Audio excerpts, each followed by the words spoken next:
La lectura que nos reúne el día de hoy se titula La última escala del Tramp Steamer.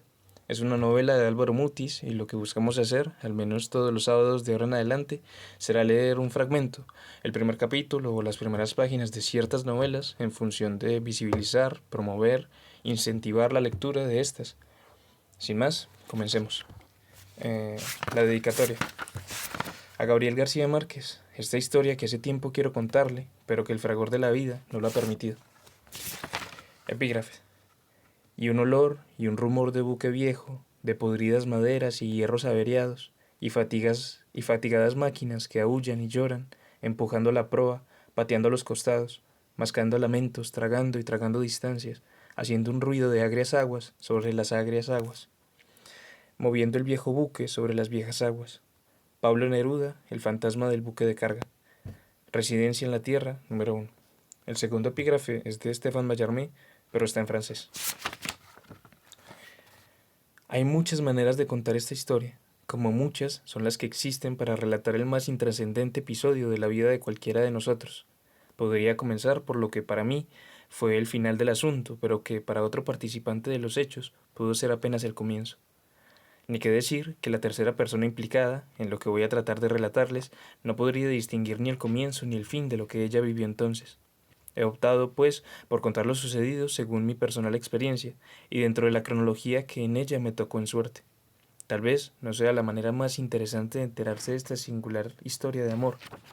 Desde cuando la escuché, tuve la resuelta intención de contársela a alguien que, en esto de narrar las cosas que le pasan a la gente, se ha manifestado como un maestro. Por eso he preferido, mejor, ahora que la escribo para él, ya que contársela no me ha sido posible, hacerlo de la manera más sencilla y directa para no arriesgarme por caminos, atajos y meandros que ni domino, ni en este caso sería aconsejable intentar. Ojalá, con mi ninguna destreza, no se pierda aquí el encanto, la dolorosa y peregrina fascinación de estos amores que, por transitorios e imposibles, algo tienen de las nunca agotadas leyendas que nos han hechizado durante tantos siglos, desde Píramo y Tisbe hasta Marcel y Albertín, pasando por Tristan e Isolda. Como lo que voy a narrar es algo que supe por la boca del protagonista, no tengo otra alternativa que lanzarme por propia cuenta y con mis escasos medios a la tarea de ponerlo por escrito. Hubiera querido que alguien mejor dotado lo hiciera. No fue posible. Los atropellados y ruidosos días de nuestra vida no lo permitieron. Quise dejar esta salvedad que no ha de librarme, de seguro, del severo juicio de mis insoportables lectores, de mis improbables lectores. La crítica ya se encargará, como es su costumbre, de cumplir con el resto y regresar al olvido de estas líneas tan distantes del gusto que prima en nuestros días. Tuve que viajar a Helsinki para asistir a una reunión de expertos en publicaciones internas de las compañías petroleras. Iba, en verdad, con muy pocas ganas. Finalizaba noviembre y los pronósticos del tiempo para la capital de Finlandia eran más bien sombríos. Mi admiración y familiaridad con la música de Sibelius y con algunas páginas inolvidables del más olvidado de los premios Nobel, Franz Emil Silampa, eran razones suficientes para alimentar mi curiosidad de conocer Finlandia. Me habían dicho también que desde el extremo más avanzado de la península de Vironiemi se alcanzaba a ver, en los días sin bruma, la mirífica aparición de San Petersburgo, con las doradas cúpulas de sus iglesias y la imponente maravilla de sus edificios. Estos eran argumentos suficientes para enfrentar la terrible perspectiva de un invierno como jamás antes había yo padecido.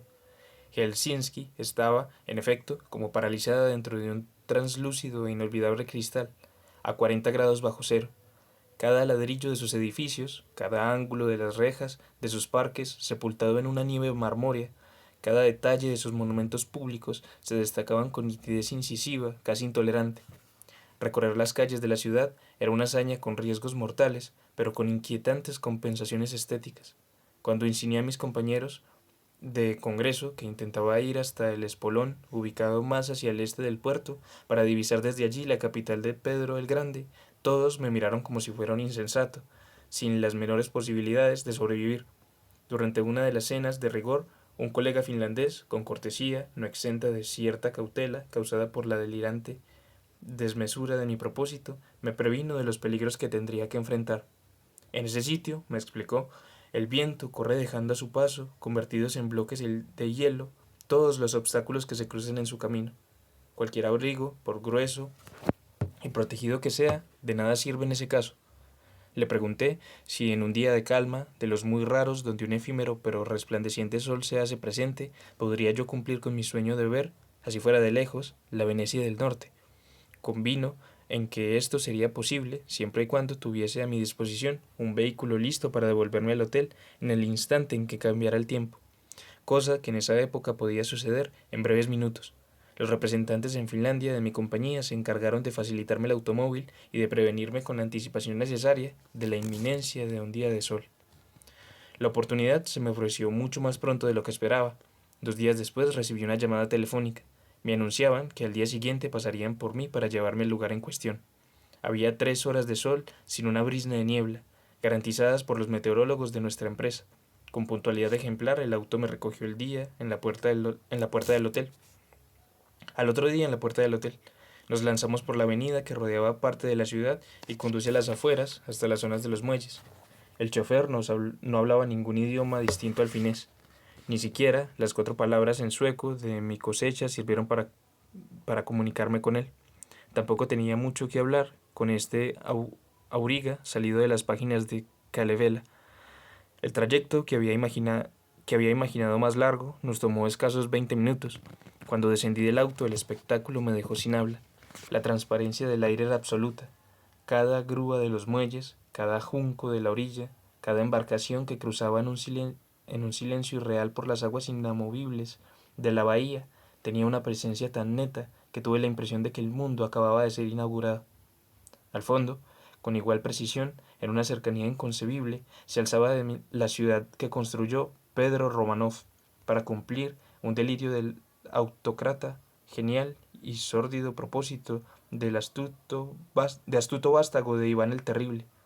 Los blancos edificios y las relumbrantes cúpulas de las iglesias, los muelles de granito color sangre y los deliciosos puentes del estilo italiano que cruzaban los canales estaban al alcance de mi mano. Una inmensa bandera roja ondeando sobre la fachada del almirantazgo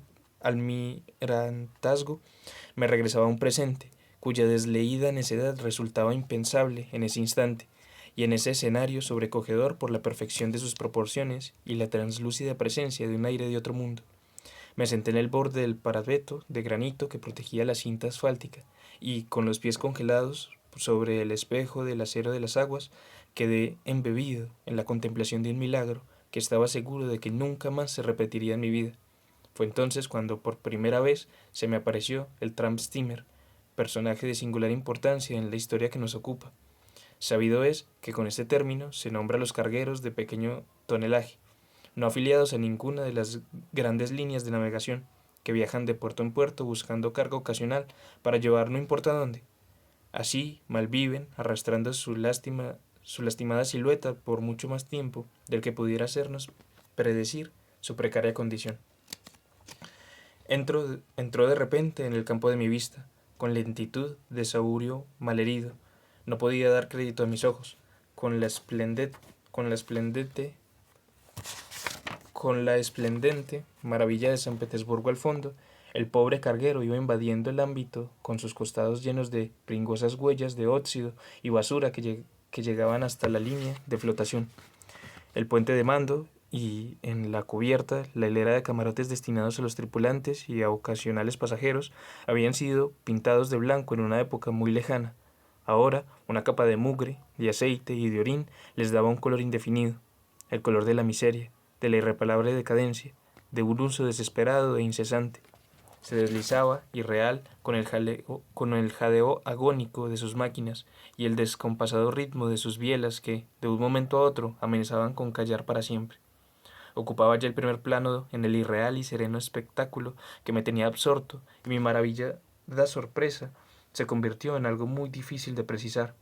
Había, en este vagabundo despojo del mar, una especie de testimonio de nuestro destino sobre la tierra, un pulvis eris que resultaba más elocuente y cierto en estas aguas de pulido metal, con la dorada y blanca enunciación de la capital de los últimos zares al fondo. A mi lado se alzaba el esbelto contorno de los edificios y muelles de la orilla finlandesa. En este instante, una solidaria y cálida simpatía por el Tramsteamer empezó a nacer dentro de mí. Lo sentí como un hermano desdichado, como una víctima de la desidia y la avidez de los hombres, a la que él respondía con su terca voluntad de seguir trazando sobre todos los mares la deslúcida estela de sus lacerías. Lo vi alejarse hacia el interior de la bahía en busca de algún muelle discreto en donde atracar sin muchas maniobras y, tal vez, al menor costo posible. En la popa pendía la bandera de Honduras. Un nombre borrado por la acción de las olas dejaban ver apenas las últimas letras. Sion.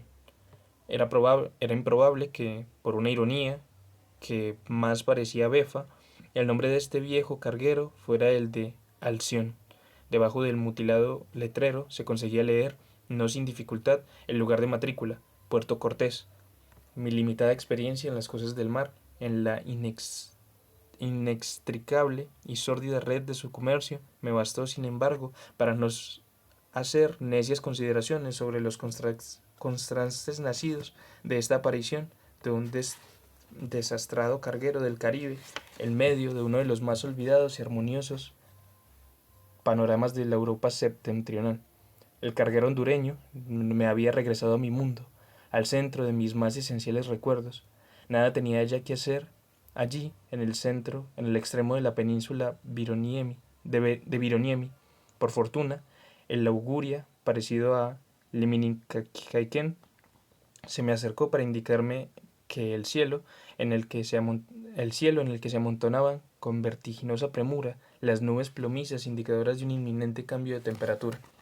De regreso al hotel, mis colegas me interrogaron sobre la experiencia de lo que tanto había hablado y tanto esperaba. Salí del paso con unas pocas palabras tan convencionales como anódinas. El Tramsteamer me había dejado en una realidad tan ajena a este presente escandinavo y báltico que más valía callar. En verdad, había poco que decir, allí al menos.